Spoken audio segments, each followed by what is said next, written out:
ஐந்து கரத்தனை ஆனை முகத்தினை இந்தின் இளம்பெறை போலும் ஈற்றனை நந்தி மகந்தனை ஞானக் கொழுந்தினை புந்தியில் வைத்தடி போற்றுகின்றேனே. வணக்கம். நம்ம ஜோதிட சொந்தங்கள் எல்லாருக்கும் வணக்கம்.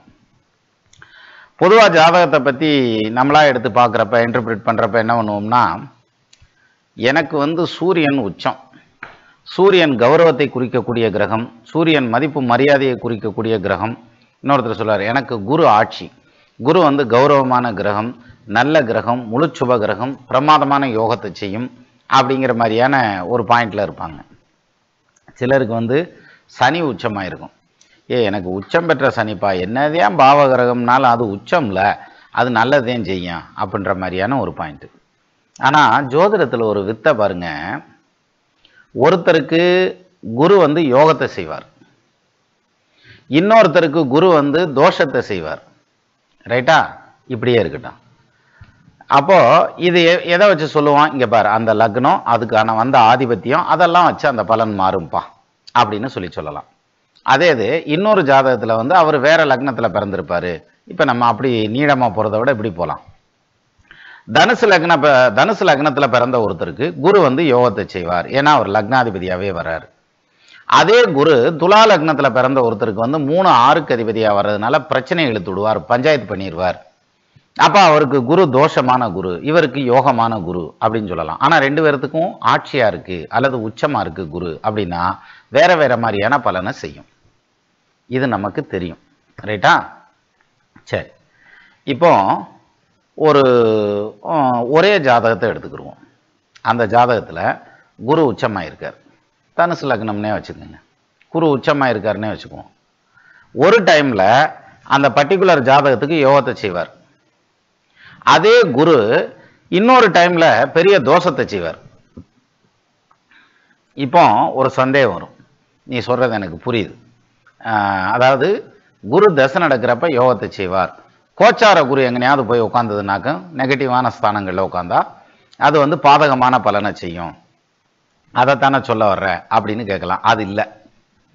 அப்புறம் வேற எது அப்படின்னா, கோச்சார பலன்கிறத விட்டுருங்க, அது தனி. கோச்சாரம்ங்கிறது ஒரு சப்சிடைரி மாதிரி, அதாவது அடிஷ்னலாக நம்ம பலன் எடுத்துக்கிறதுக்கு துணைப்பாட நூல் மாதிரி தான் அது. ஆனால் ஜாதகத்தில் பலனை அக்யூரேட்டாக கணிக்கிறதுங்கிறது தசாபுத்தி தான் வேணும். சார், தசாபுத்திலேயே ஒரு டைமில் அந்த குரு யோகத்தை செய்வார், ஒரு டைமில் தோஷத்தையும் செய்வார். செய்வாரியா, நல்லா இருக்கியா நீ சொல்றது அப்படின்ற மாதிரி இருக்கும் இல்லை? உச்சம்னா உச்சம் தானே, நல்ல இடத்துல இருந்தால் நல்லது செஞ்சுட்டு போறியான், நல்லா இல்லாத இடத்துல இருந்தால் கெட்டது செஞ்சுட்டு போறியான். அது என்ன ஒரு நேரம் நல்லது செய்யறது, ஒரு நேரம் கெடுதல் செய்யறது, இது என்ன பூசா இருக்கு அப்படின்ற மாதிரி இல்லை? இந்த பாயிண்ட்டை புரிஞ்சுக்கிட்டோம்னா ஜோசியத்தை நம்ம அந்த பலன் கணிக்கிற வித்தையை நல்லா மெருகேத்துறோம்னு அர்த்தம் சார். அப்ப அப்படியும் வேலை செய்யுமா அப்படின்னா நிச்சயமா செய்யும், கன்ஃபார்மா செய்யும். இப்ப சொல்றோம் இல்லையா, இங்க பார், எனக்கு ராகு தசை நடந்துச்சுல்ல, ராகு தசை சுக்கிர புத்தி நடந்தப்போ சூப்பரா இருந்தது தெரியுமா, அருமையா இருந்தது. அப்பத்தியான் வீடு வாங்கினேன், அப்பத்தியான் கல்யாணம் பண்ணேன், அப்பத்தியான் கார் வாங்கினேன், பைக் வாங்கினேன், அல்லது எலெக்ஷன்ல ஜெயிச்சேன், அல்லது எனக்கு வேலை கிடைச்சிச்சு, இப்படி எல்லாம் சொல்லுவாங்க. அதே இது குரு தசை சுக்கிர புத்தி வருதுன்னு வச்சுக்கோங்க, அந்த குரு சுக்கிரன் சுழுக்க எடுத்து விட்டுரும். வேலையில பஞ்சாயத்து, சொத்து பத்துல பிரச்சனை, அல்லது சொந்த பந்தத்தோட பஞ்சாயத்து, இப்படி எதையாவது ஒரு வம்பு இழுத்து விட்டுரும். குரு நல்லா தனியா இருந்தாரு, போன திசையில நல்லதையா செஞ்சாரு, அடுத்த திசையில நல்லதையும் செய்வாருன்னு இருந்தேன், கடைசியில் அல்வா கொடுத்துட்டாரியா அப்படின்ற மாதிரியான பாயிண்ட்டை நம்ம நிறைய கேள்விப்பட்டிருப்போம், அல்லது பார்க்க வேண்டியது வரும் ஃபியூச்சர்ல. சரியா? அப்போ எப்போ ஒரே ஜாதகத்துல ஒரு கிரகம் பாசிட்டிவாகவும் நெகட்டிவாகவும் வேலை செய்யும், ஈவன் அது ஆட்சியா இருந்தாலும் உச்சமா இருந்தாலும் சார், அது எப்படி நம்ம எடுத்துக்கிறது அப்படின்னா வேற ஒன்றும் இல்லை. லக்னத்துக்கு எப்படி நம்ம இவர் 5ஆம் இடத்ததிபதி, 9ஆம் இடத்ததிபதி, 10ஆம் இடத்ததிபதி அப்படின்னு சொல்லி எல்லாம் பார்க்குறோமோ, அது மாதிரி அந்த தசை நடத்துகிற கிரகத்துக்கு புத்தி நடத்தக்கூடிய கிரகம் ஒழுங்கா உட்காந்துருக்கணும். சரியா? மறையாம கொள்ளாம அல்லது வக்கிரமாகாம அல்லது அந்த மாதிரி ஏதாவது ஒரு விதத்துல பாதிக்கப்படாம உட்கார்ந்துருந்தா யோகத்தை செய்யும். அதே இது இதுல ஏதாவது ஒரு விதத்துல பாதிக்கப்பட்டிருந்தா அந்த திசையில அந்த பர்டிகுலர் திசையில தோஷத்தை செஞ்சிடும். ஆனா நல்லது செய்யற கிரகம் தான், ஆனா அது பஞ்சாயத்தில் தூட்டும். எப்படின்னு பார்க்கலாமா? நம்ம இதுக்கு ஒரு உதாரணம் வச்சுக்கிருவோம், நல்லா ஈஸியாக புரிகிற மாதிரி. அப்போ தான் நமக்கு மற்ற ஜாதகத்தில் பலன் கணிக்கிறது தெரியும். இப்போ பாருங்க, 1982 செப்டம்பர் மாதம் 7ஆம் தேதி 1 மணி PM, பிறந்த ஊர் திண்டுக்கல்னு வச்சுக்கிறோங்க. லக்னமாக வந்திருக்கிறதுங்கிறது வந்து விருச்சக லக்னம், ராசியாக வந்திருக்கிறது மேச ராசி, ஜென்ம நட்சத்திரம் அஸ்வினி நட்சத்திரம். ரைட்டா? சரி, இப்போ இந்த ஜாதகத்துக்கு வந்து கேது தசையில் பிறந்திருக்கார், அதெல்லாம் சரி. இதில் பார்த்தீங்கன்னா சூரியன் ஆட்சி பெற்ற நிலையில் நிற்கிறார். யோகம் தானே சார்? யோகம் தான், அதில் மாற்றுக்கிறது இல்லை. சரி, புதன் வந்து ஆட்சி உச்சம் பெற்ற நிலையில் நிற்கிறார், அதுவும் சிறப்பு தானே. ஏன்னா சூரியன் ஆட்சி பெற்ற நிலையில் நிற்கிறது, பங்கமில்ல ஆட்சி உச்சம் பால்நிலா கதிரும் பெற்றேன்னு யோகத்தை சொல்றான். அதே இது புதன் உச்சமாய் நிற்கிறதுங்கிறது அதோட யோகம்ல. புந்திதான் உச்சராசி தன்னிலே பொருந்தானோன் சொந்த கேந்திரத்திலாதல் சுகத்திரி கோணத்தாதல் வந்திட வித்தையாகும் வாகனம் வருஷம் 10 சிந்தையால் தேடும் பொண்ணும் திரவியத்தோடும் வாழ்வான் அப்படின்றான். பெரிய திரவியத்தோட உழைப்பான் அப்படின்னு. சரியா? சரி, அப்போ இந்த சூரியனும் புதனும் யோகத்தையும் செய்யணும், தோஷத்தை செய்யப்படாது. ரைட்டா? கணக்கு நேர் தானே? கணக்கு நேர் தான்.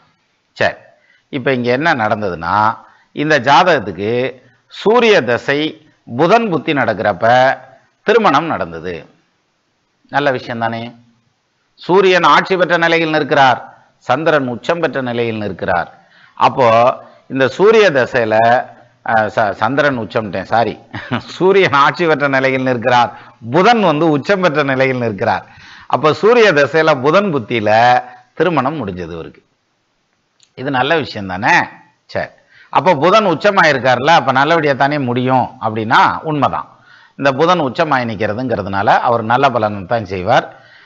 கல்வியை நல்லா கொடுத்தார், பொருளாதாரத்தை நல்லா கொடுத்தார், வேலை வாய்ப்பை கொடுத்தார், வெளிநாட்டு வாழ்க்கையை கூட கொடுத்தார், இன்னும் பெரிய யோக பாக்கியத்தெல்லாம் கொடுத்தார். சரியா? அப்போ புதன் வந்து பிரமாதமாக இருக்கார், அவர் எல்லாத்தையும் தருவாரியா. ஏன்னா உச்சம் பெற்ற புதனப்பா 10 யோகத்தில் இருக்கியா அப்படின்னு சொல்லலாம். சரி, இப்போ சூரிய தசையில் அது நடந்தது. சார், சந்திர தசை புதன் புத்தியில டைவர்ஸ் ஆயிடுச்சு, எப்படிப்பா அப்படின்னு கேட்கணும். என்னையா சொல்ற? அந்த புதன் புத்தியில டைவர்ஸ் ஆயிருக்காது, ஒன்று அதுக்கு கேது புத்தியில் ஆயிருக்கும். புதன் புத்திக்கு அடுத்து வர்ற கேது புத்தியில் ஆயிருக்கு. ஏன்னா கேது 2ல் தனிச்சு நிற்கிறார் இல்லையா, அதனால ஆயிருக்கலாம். அல்லது அந்த தசா புத்தி மாறினதை வந்து நீ கால்குலேஷன் பண்ணதில் ஏதாவது மிஸ்டேக் விட்டியா, என்னமோ நல்லா பார்த்தியா அப்படின்னு கேட்கணும். நல்லாத்தையும் பார்த்தது சார். சூரிய தசை புதன் புத்தியில கல்யாணம், சந்திர தசை புதன் புத்தியில டைவர்ஸ். புதன் புத்தியில ஒரு பொண்டாட்டியை சேர்த்து கொடுக்குதுன்னா அதே புதன் புத்தி புடிங்கியும் விடுது ஐயா. அப்ப எப்படிப்பா நடந்துச்சு இது அப்படின்னாக்கா அதைத்தையும் பார்க்க போறோம். சரியா? இதுதான் சார் ஜோசியம். அதாவது நம்ம வந்து தமிழ் இலக்கியத்தில் சொன்ன மாதிரி நேர் நேர் நேர் தேமாங்காய் நிறை நேர் நேர் புளி மாங்காய்னு வடிக்கிறதுங்கிறது கடகடன் வடிச்சுட்டு போயிடலாம். குரு சுபகிரகம், சுக்கரன் சுபகிரகம், சூரியன் பாவகிரகம், புதன் வந்து வளர்பிறை எதன பாவரோடு சேர்ந்தா பாவர், சுபரோடு சேர்ந்தா சுப, இந்த வாய்ப்பாடெல்லாம் படிச்சிடலாம். ஆனா பர்டிகுலர் ஜாதகம் இப்ப இங்க பாருங்க சார், புதன் பாதிக்கப்பட்டிருக்கான்னு பாருங்க, புதன் ஏதாவது வக்கரம் ஆயிருக்காரான்னு பாருங்க. புதனுக்கு வக்கரம்லாம் ஒன்றும் கிடையாது, அஸ்த நட்சத்திரம் சாரம் வாங்கி நிற்கிறாரு சார், நல்லத்தையும் நிற்கிறாரு. கூட சனி இருக்காரு, சனி இருந்தா கெடுத்து விடும்ல. இது என்னையா கேள்வி? அப்புறம் என்ன புதன் நல்லா இருக்காரா பாருன்னுக்கிட்டு இருந்தா சனி இருந்தா கெடுத்து விடாதா அப்படின்னாக்கும் கெடுக்காது. ஏன்? 4ஆம் இடத்த அதிபதி இந்த லக்னத்துக்கு, 3 4க்கு அதிபதியில சுகஸ்தான அதிபதி இல்லையா, அவர் லாபஸ்தானத்துல நிக்கிறனால என்ன தப்பு? அதெல்லாம் ஒன்றும் கிடையாது. அப்போ புதன் சனி காம்பினேஷன்ல பஞ்சாயத்து கிடையாது, வேற ஒரு பிரச்சனை இருக்கு இதுல. எப்படி இந்த புதன் வந்து நெகட்டிவ் இம்பாக்டை கொடுத்ததுங்கிறதுக்கு வேற ஒரு ஆப்ஷன் இருக்கு, சொல்றேன் பாருங்க. இப்போ சூரியன் தசையில புதன் புத்தி, இந்த சூரியனுக்கு எத்தனாம் இடத்துல சார் புதன் இருக்கா? 2ஆம் இடத்துல தான். இப்ப 2ஆம் இடம்ங்கிறது குடும்பஸ்தானம்னு எடுத்துக்கலாமா? அப்போ சூரியனுக்கு 2ஆம் இடத்தில் புதன் குடும்பத்தை உருவாக்கி கொடுத்தார். சரி, அதே மாதிரி லக்னத்துக்கு 11ஆம் இடத்தில் புதன், லக்னத்துக்கு 10ஆம் இடத்தில் சூரியன் கேந்திரத்துல. இப்ப பாருங்க, தசை நடத்தக்கூடிய சூரியனும் புத்தி நடத்தக்கூடிய புதனும் லக்னத்துக்கு மறையல. சரி, புதனுக்கு சூரியன் மறைஞ்சிருக்கா? மறையல சார். புதனுடைய 12வது வீட்டுல சூரியன் உட்கார்ந்துருக்காரு, ஆனா சூரியன் மறையல சார், ஏன்னா அங்க சூரியன் ஆட்சி, அப்ப மறைவு கிடையாது. இங்க பாத்தீங்கன்னா சூரியனுக்கு புதன் மறையல, புதனுக்கு சூரியன் மறையல, 2 பேரும் லக்னத்துக்கு மறையல. அப்போ பர்ஃபெக்டா இருக்கு. இந்த புதன் புத்தி யோகமான புதன் புத்தியா நடந்து அவருக்கு நல்ல ஒரு திருமணத்தை நல்லபடியா பண்ணி வச்சது, அரேஞ்சு மேரேஜா பண்ணி வச்சுச்சு. சரியா? இப்போ அடுத்த தசை சந்திர தசை புதன் புத்தியில புடுங்கி விட்டுருச்சு. ஏன் இப்படி நடந்தது அப்படின்னா, இப்ப பாருங்க, சந்திரன் எங்க உட்கார்ந்துருக்கார்? மேஷத்துல உட்கார்ந்துருக்காரா? சரி, புதன் எங்க உட்கார்ந்துருக்கார்? கன்னியில உட்கார்ந்துருக்கார். இப்ப பாருங்க, லக்னத்துக்கு புதன் மறையல, நல்லாத்தான் இருக்கார். ஆனா தசை நடத்தக்கூடிய சந்திரனுக்கு புதன் எங்க இருக்கார்? 6ஆம் இடத்துல இருக்கார். சரி, நான் 6ஆம் இடத்துல மறைஞ்சிருச்சுன்னு சொல்லல, 6ஆம் இடத்துல இருக்கிறார். 6ல 6க்கு அதிபதி வலுவா நிற்கிறார், கூட சனி. சனி யாரியா? சந்திரன் உட்கார்ந்துருக்காருல மேஷத்துக்கு, அதுக்கு பாதகாதிபதி சனி. அவர் போய் எங்க உட்கார்ந்துருக்காரு? புத்தி நடத்துற புதனோட உட்கார்ந்துருக்காரு, தசாநாதனான சந்திரனுக்கு 6ஆம் இடத்துல. இப்ப பாருங்க, சந்திரனுக்கு 6ஆம் இடத்துல புதன் உட்கார்ந்துருக்கார், புதனுக்கு 8ஆம் இடத்துல சந்திரன் உட்கார்ந்துருக்கார். ரெண்டு பேரும் சஷ்டாஷ்டகம் ஆயிட்டாங்க. சரி, தசை நடத்தக்கூடிய சந்திரனும் இந்த லக்னத்துக்கு 6ஆம் இடத்துல மறைகிறார், அது ஓகேவா? அப்ப தசாநாதன் மறைகிறாரு, தசாநாதனுக்கு புத்திநாதன் மறைகிறாரு, புத்திநாதனுக்கு கால் கொடுத்தவனும் மறைகிறான். அது என்ன புது விளக்கம்? அப்படின்னா புதன் யாரு காலில் உட்காந்துருக்காருன்னு வருங்க, சந்திரன் காலில் உட்காந்துருக்காரா? இப்ப புதனுக்கு கால் கொடுத்த யாரு? சந்திரன், அவரும் மறைகிறார். அப்போ இந்த சஷ்டாஷ்டக தோஷம் வரையில பர்ஃபெக்டா புடிங்கி விட்டுருச்சு. எதுல? இதுல இந்த காம்பினேஷன்ல நிக்கல அப்படிங்கிற மாதிரியான ஒரு பாயிண்ட். எது? குடும்பத்தை. அப்ப பாருங்க, சூரிய தசை புதன் புத்தி யோகத்தை செஞ்சிச்சு, கல்யாணம் பண்ணி வச்சிச்சு. சந்திர தசை புதன் புத்தி பிரச்சனையை கொடுத்துச்சு, டைவர்ஸ் பண்ணிருச்சு. புதன் கோர்ட்டு கேஸ் இல்லையா, டாக்குமெண்ட் இல்லையா, பிரிச்சு விட்டுருச்சு. சரியா? இப்போ அது கூட சனி இருந்துச்சு இல்லையா, நான் தான் சொன்னேன்ல, சனி இருந்தனாலதான் பிரிச்சது. அப்படின்னாக்க சனி இருந்த புதன்ல தான் கல்யாணம் நடந்தது, சூரிய தசை புதன் புத்தியில. அங்க எப்படி நடந்துச்சு, ஆனா இங்க மட்டும் எப்படி பிரிச்சிச்சு? அப்படின்னா இதுக்கு சனி காரணம் அல்ல, இருக்கிற பொசிஷன் தான் காரணம். சஷ்டாஷ்டமா இருக்கு இல்லையா, அதுதான் காரணம். அப்போ ஒரு ஜாதகத்துக்கு பலன் எடுக்கிறப்ப பல விதங்கள்லையும் யோசிச்சு பார்க்கலாம். இன்னொரு விதமா பலன் எடுக்க முடியுமான்னு பார்க்கலாமா? காமிக்கிறேன் பாருங்க. இப்ப அதே கட்டத்தை எடுத்துக்கங்க. நாடி ஜோதிடத்தின்படி அப்படின்னு எடுத்துட்டா, ஆம்பளை பிள்ளைக்கு வந்து மனைவியை குறிக்கிறது யாரு சார்? சுக்கிரன். சுக்கிரன் எங்க உட்கார்ந்துருக்கிறார்? லக்னத்தை விட்டுருங்க, இப்ப லக்னம் வேண்டாம். சுக்கிரன் எங்க உட்கார்ந்துருக்கிறாரு? ஆட்சி பெற்ற சூரியனோட உட்கார்ந்துருக்காரு. அப்ப அதனால பொசிஷன் தான், ஒன்றும் பிரச்சனை இல்லை. அதுக்கு திரிகோணத்துல யார் உட்கார்ந்துருக்கா? கேது உட்கார்ந்துருக்கார். இன்னொரு திரிகோணத்துல சந்திரன் உட்கார்ந்துருக்கார். இங்க சூரியன் சந்திரன் சேர்றது அமாவாசை யோகம், சூரிய சந்திராலோட கேது சேர்றது பிரச்சனை. அதே மாதிரி சுக்கிரனோட கேது சேர்றதும் பஞ்சாயத்து. சுக்கிரனோட ராகு சேர்ந்துட்டா கூட அது வேற மாதிரி கொண்டு போகும். ஆனா சுக்கிரனோட கேது சேரையில அது சுருக்கிடும் குடும்பத்தை. அப்போ இந்த காம்பினேஷன்ல எது நம்ம நாடி ஜோதிடத்தின்படி எடுத்துக்கிட்டா, சூரியன் சுக்கிரன் சந்திரன் கேது காம்பினேஷன் வருது இல்ல, அப்ப ஆட்டோமேட்டிக்கா குடும்பம் கெட்டு போயிடும். சரியா? சி, நீங்க நாடி ஜோதிடத்துப்படி எடுத்துக்கங்க அல்லது பாரம்பரிய மெத்தட் படி எடுத்துக்கங்க, இதுல ரெண்டுல எதுல எடுத்துட்டு போனாலும் சரியா வருது. இன்னும் மற்ற முறைகள்ல எடுத்தாலும் அது கரெக்டா வரும். என்ன காரணம்னா, எத்தனையோ முறைகள் புதுசு புதுசா வருது இல்ல, எதுல வேணாலும் எடுத்து பாருங்க, சரியா வரும் சார். என்ன காரணம்னா, இந்த ராசி சக்கரம்னு இருக்கு பாருங்க, அது ஒரு மேஜிக் பாக்ஸ். அந்த மேஜிக் பாக்ஸ்ல நீங்க எப்படி எடுத்தாலும் கரெக்டா வந்துடும். அதான் அதுல பெரிய விசேஷமே. இப்போ சுக்கிரன் வந்து எங்க இருக்கார்? சூரியனோட இருக்கார், சிம்மத்துல இருக்கார் இல்லையா? அப்போ சூரியனுடைய குணம் பூரா அந்த சுக்கிரனுக்கு இருக்கும். மீன்ஸ் இவருடைய மனைவிக்கு சூரியன் மாதிரியான அமைப்பு, டாமினேட்டிங் கேரக்டர். அதே மாதிரி கேது இருக்கிறதுங்கிறதுனால போராட்ட குணம் இருக்கும், போர் குணம் இருக்கும், தனிமை விரும்பியா இருப்பாங்க, ஏகாந்தத்தை விரும்பக்கூடியவங்களா இருப்பாங்க. கல்யாணம் பண்றவனுக்கு எது ஏகாந்தம் அப்படின்னாக்க, அப்போ புருஷனை பிடிக்காது, தனிச்சு வைப்பாங்க, இவங்க தனியா இருப்பாங்கங்கிற மாதிரியான கேரக்டர் வந்துடும் அப்படிங்கிற மாதிரியான ஒரு அம்சம். அப்போ அவங்களுடைய டாமினேஷன் ஜாஸ்தி ஆகல, ஒரு தடவை பஸ்ட் ஆயிடுது. அந்த பஸ்ட் ஆகுறது எப்ப ஆகுது? த சேம் புதன் புக்தி. எப்ப சூரிய தசை புதன் புத்தியில கல்யாணம் பண்ணி வச்சார் வருங்க, அதே புதன் புத்தியில அதே டாக்குமெண்ட் வச்சு புடிங்கி விடுறாரு.